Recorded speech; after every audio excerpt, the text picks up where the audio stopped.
sweeping reforms aimed at reimagining church governance have been proclaimed by Pope Leo XIV, heralding a new era for the Catholic Church.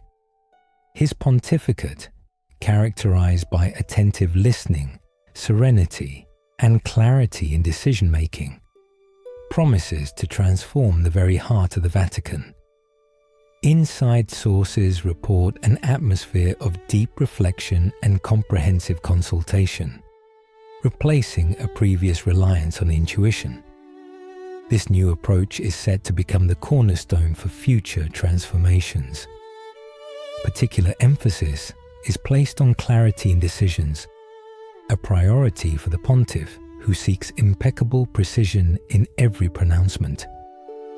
Such transparency is intended to enhance internal and external communication, fostering trust among the faithful.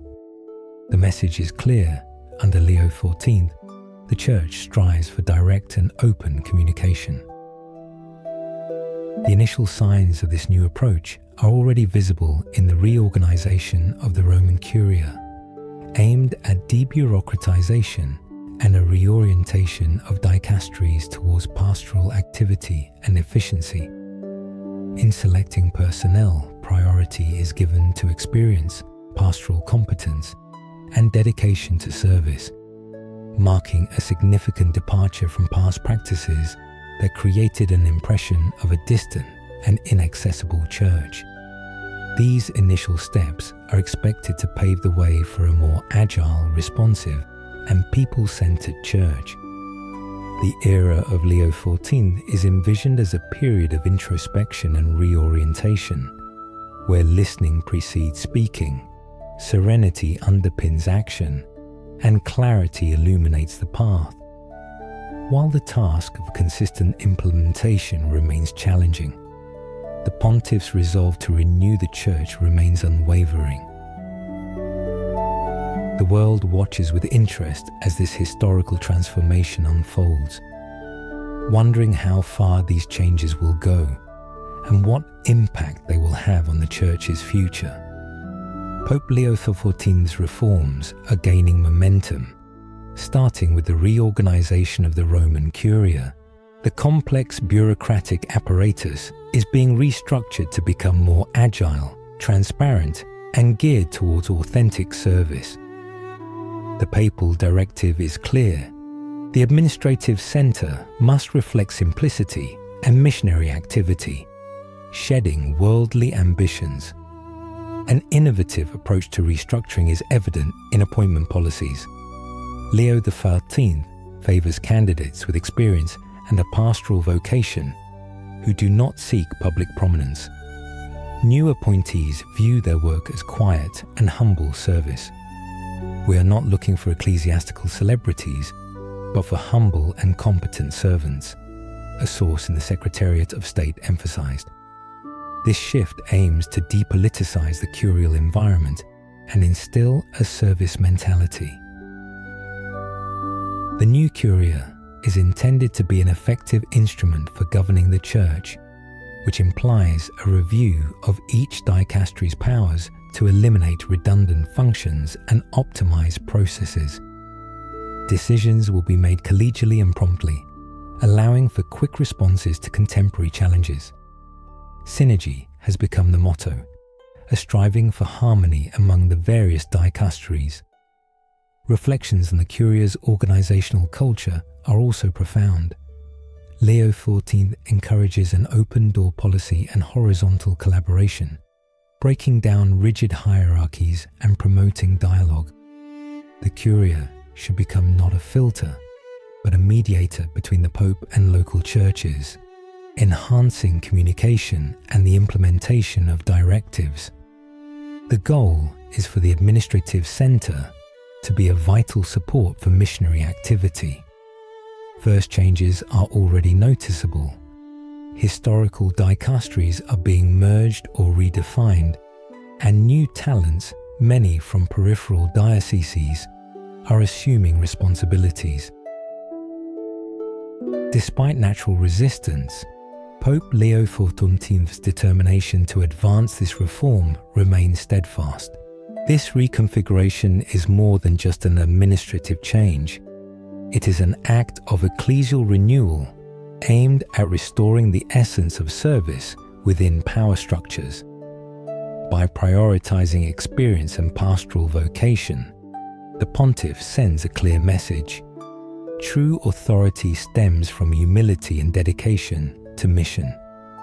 The world holds its breath, observing this bold transformation, and wonders what other surprises lie ahead. In a revolutionary move aimed at transforming the relationship between the hierarchy and the faithful, Pope Leo XIII has issued a directive mandating bishops to live in close proximity to their diocesan communities. This new papal order requires pastors to be immersed in the daily lives of their flocks, sharing their joys and difficulties. It is a cornerstone of Leo XIII's vision for a more incarnational church. The measure aims to strengthen the bond between the bishop and the people. A shepherd cannot lead his flock without knowing the terrain, a spokesperson explained. Physical and existential closeness is crucial for bishops to understand pastoral needs, feel the pulse of the times, and offer responsive guidance. This is a call to incarnate faith into local realities, following the example of the Good Shepherd. Historically, episcopal residences have not always been characterized by simplicity. Leo XIII's reform seeks to mitigate this distance, encouraging and requiring prelates to choose more modest residences that facilitate daily contact with parishes and communities. The idea is for the bishop to be not just an authority, but a father and brother who walks alongside his flock, a bishop who can be met on the street. The expected effects are multifaceted, strengthening diocesan identity and greater participation of the faithful, who, feeling the bishop's presence, will be more involved in the life of the church. This closeness will facilitate the identification and resolution of regional problems, allowing for more relevant responses. Furthermore, the reform combats the ivory tower clericalism that distances the hierarchy from the realities of the people. The world wonders how this directive will change the dynamic between pastors and flock, and what fruits it will ultimately bear. The pursuit of proximity implies not only geographical location, but also a commonality of perspectives and life priorities. Bishops, as spiritual leaders, are called to embody humility and selfless service in accordance with evangelical principles. This approach is presumed to inspire clergy and faithful to live their faith more authentically and profoundly. Undoubtedly, certain difficulties requiring significant effort will arise on this path. Nevertheless, the initiative has been met with approval and understanding as an opportunity for pastoral renewal and strengthening spiritual connection. As Leo XIV emphasized, the Church, called to serve, must be where its flock resides. The physical accessibility of bishops is a key element in this process. During the pontificate of Pope Leo XIV, a radical re-envisioning of synodality, the concept of walking together, is taking place. The structure of the Synod of Bishops is undergoing changes to become a genuine space for open dialogue and unprecedented lay participation. This bold step aims to decentralize the Church's voice and ensure that the wisdom of the entire people of God is heard and valued. A key innovation is the synodal methodology. If synods previously were assemblies of bishops with limited lay participation, now, according to the papal directive, it is a comprehensive bottom-up process that involves every baptized person in a profound dialogue. As a source in the General Secretariat of the Synod noted, Synodality is not just a buzzword, it's a way of being church in the contemporary world. Lay participation is becoming the cornerstone of this transformation. For the first time, they are actively involved in pre-synodal consultations and assemblies. This direct contribution enriches the process with experiences and perspectives that previously remained on the periphery. The voice of everyone who lives their faith in daily life is recognized as important for ecclesial discernment. The emphasis on authentic listening implies a fundamental shift in mindset. It is not merely about gathering opinions, but about creating an atmosphere where open dialogue and the exchange of ideas are valued. Pope Leo XIV stresses that the Synod is not a parliament, but a space of spiritual discernment, where prayer and the search for God's will are central. Decisions must be made through a collective and collaborative process. The expected results are highly ambitious. Firstly, it aims to strengthen the co-responsibility of all the faithful. Secondly, enhanced synodality can lead to more effective and contextualized pastoral decisions. Thirdly, this openness is expected to foster greater communion and unity, overcoming divisions through mutual dialogue. The first steps already demonstrate enthusiasm in dioceses, mobilizing thousands of faithful. Despite enormous difficulties, Pope Leo XIV's determination to advance this synodal revolution is a clear sign of his commitment to a more active and inclusive church. The era of listening has begun, and its echoes promise to reshape the face of the church. Pope Leo XIV has proclaimed a profound reorientation of Vatican priorities and resources, establishing the care for the marginalized as the central axis of the Church's mission. This firm commitment is already finding expression in concrete actions aimed at redistributing funds and efforts to meet the urgent needs of the most vulnerable and forgotten segments of the population. The Church is to become a beacon of hope and a safe haven for those living on the margins of society.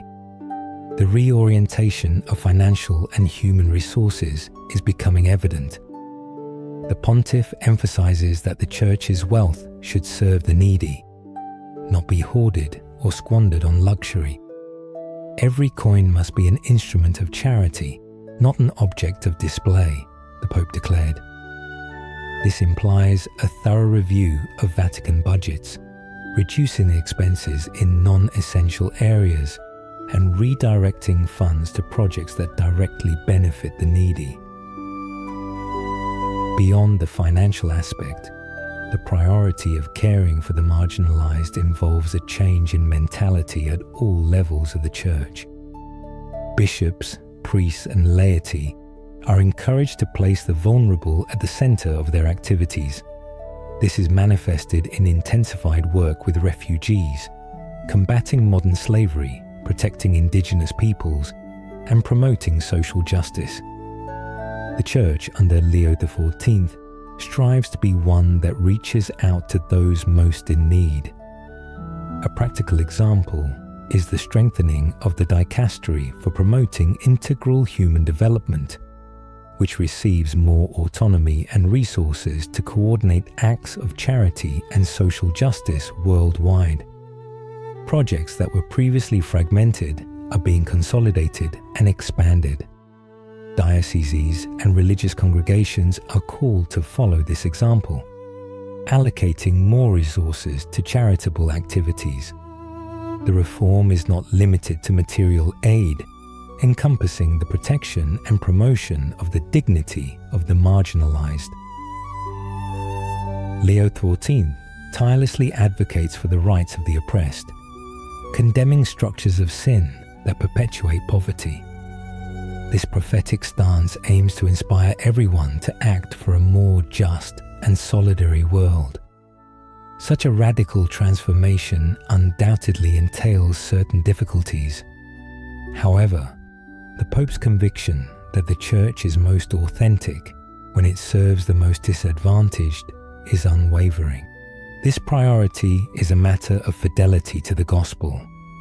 By placing the marginalized at the center, the Catholic Church reaffirms its commitment to building the kingdom of God, where the last shall be first.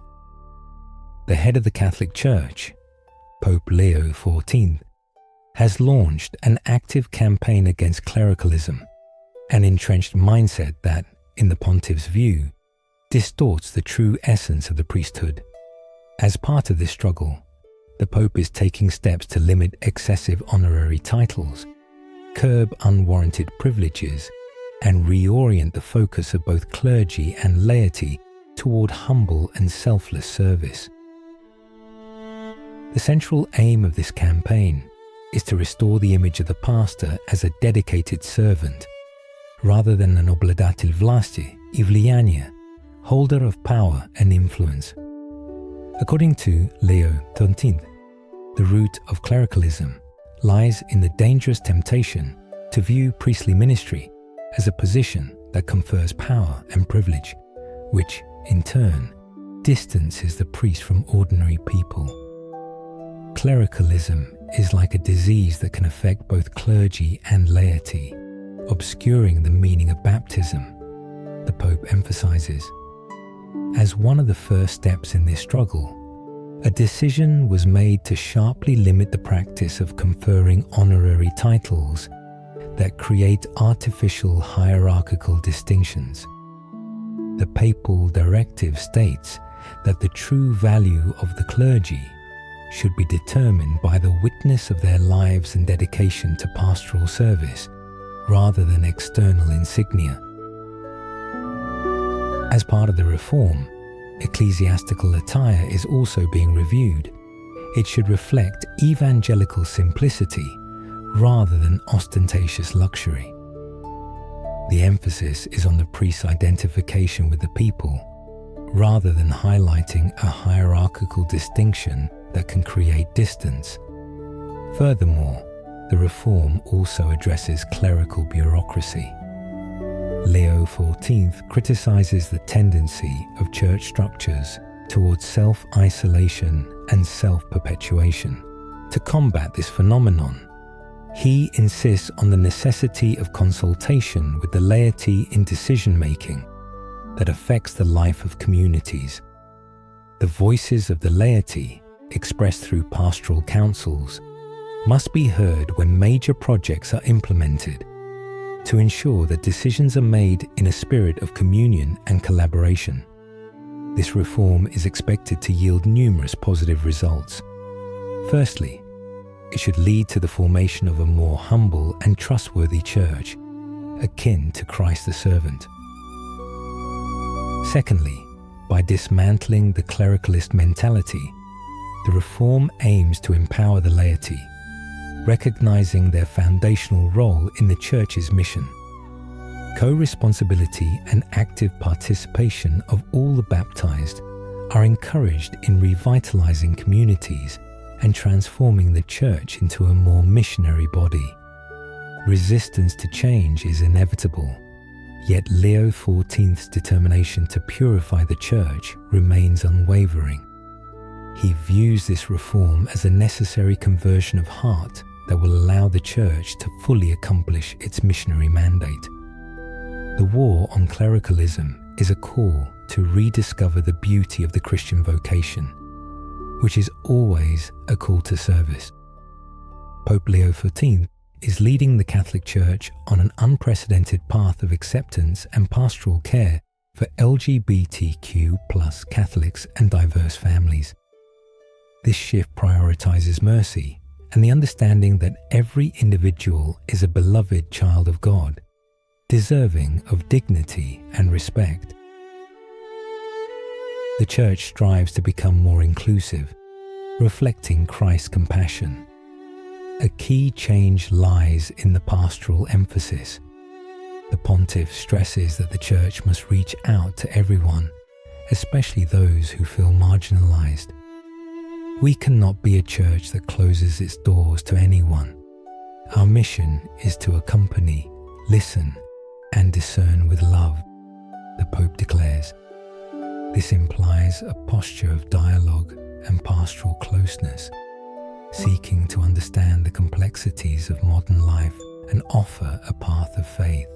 For the LGBTQ+ community, this new approach is a significant milestone. While the doctrine on marriage remains unchanged, the pastoral emphasis shifts towards individual accompaniment and recognition of each person's value. Initiatives are encouraged to create spaces of acceptance and dialogue within parish communities, allowing LGBTQ+ Catholics to fully participate in church life without judgment. The goal is to love and serve the person in their totality.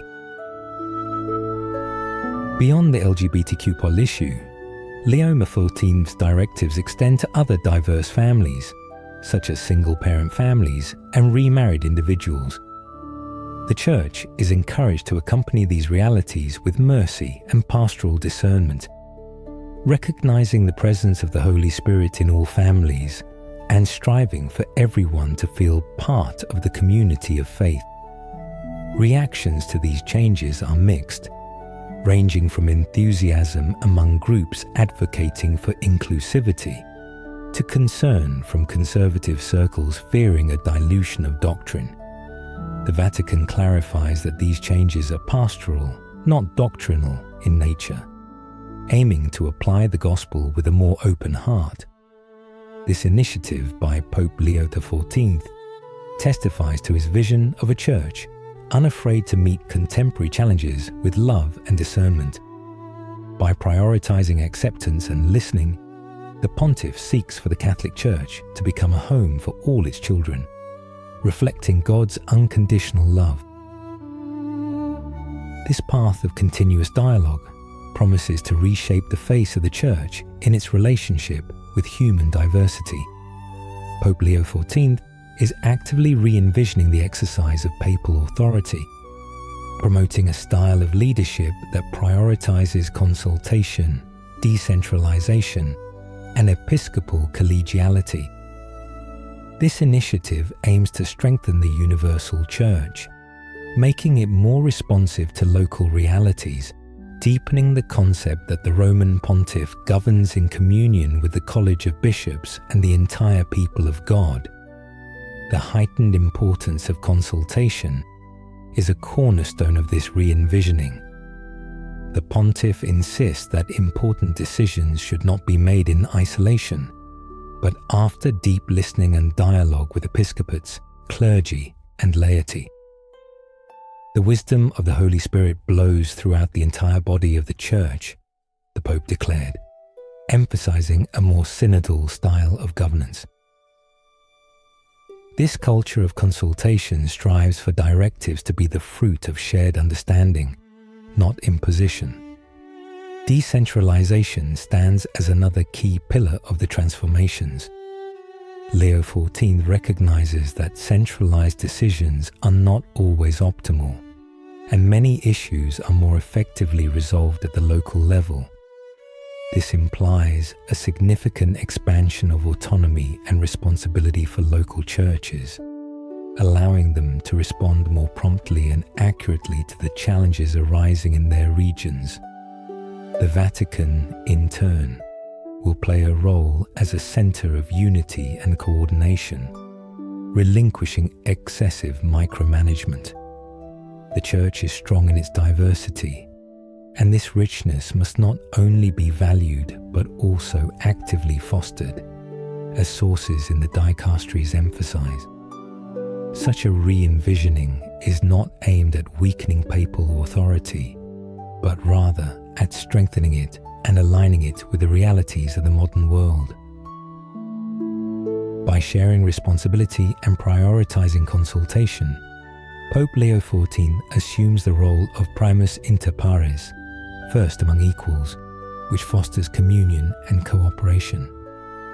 This is a return to a more ancient understanding of ecclesiology, where the Church was seen as a network of communities bound by ties of communion and mutual assistance. The consequences of this policy are already tangible. The drafting of important documents now includes consultations with experts and representatives from local authorities. The process of appointing bishops has become more rigorous and transparent, with mandatory consultations with nunciatures and episcopal conferences, ensuring that candidates meet the needs and expectations of local communities. Such transformations, of course, spark discussions.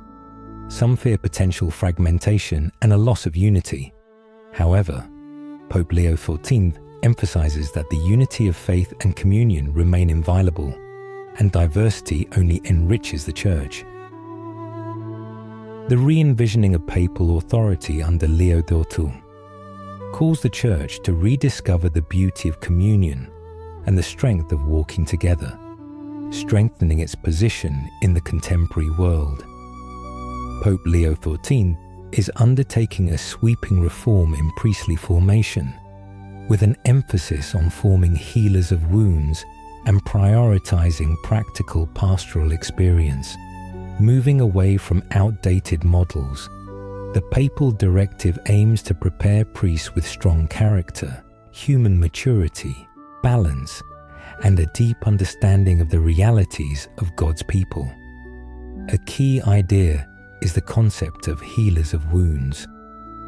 Pope Leo XIV insists that future priests must acknowledge their own vulnerabilities, which will enable them to empathize with others' wounds and aid in their healing. A pastor who acknowledges his own wounds is capable of approaching the wounds of his flock, the Pope stresses.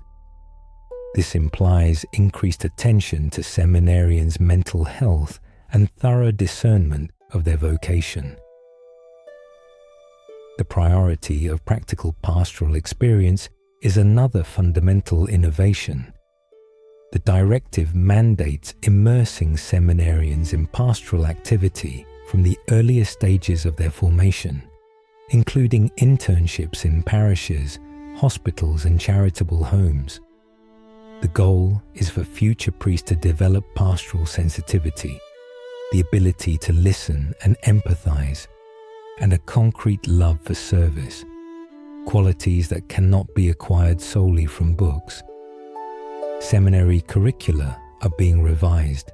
While the theological foundation remains important, greater emphasis is placed on disciplines that prepare them for the practical challenges of ministry, such as counseling and psychology. Formation must be holistic, encompassing all aspects of the person, intellectual, spiritual, human, and pastoral. The expected results of the reform are highly significant. Firstly, the Church will gain priests better prepared to address contemporary challenges, capable of offering effective and humane support to the faithful. Secondly, by forming healers of wounds, the reform aims to prevent clericalism and the abuse of power, calling priests to live their vocation in humility and service. Thirdly, this approach is expected to attract more genuine vocations and respond to the aspirations of young people. The reform requires adaptation of teams and structures, but Pope Leo XIV's conviction that the quality of the clergy is fundamental to the health of the Church remains unwavering.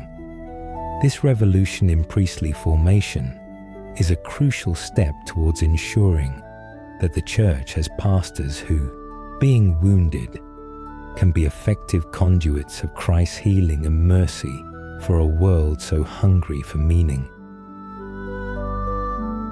Pope Leo XIV is leading the Church into an era of unprecedented apostolic transparency, having made the historic decision to open Vatican archives, including confidential documents on abuse cases.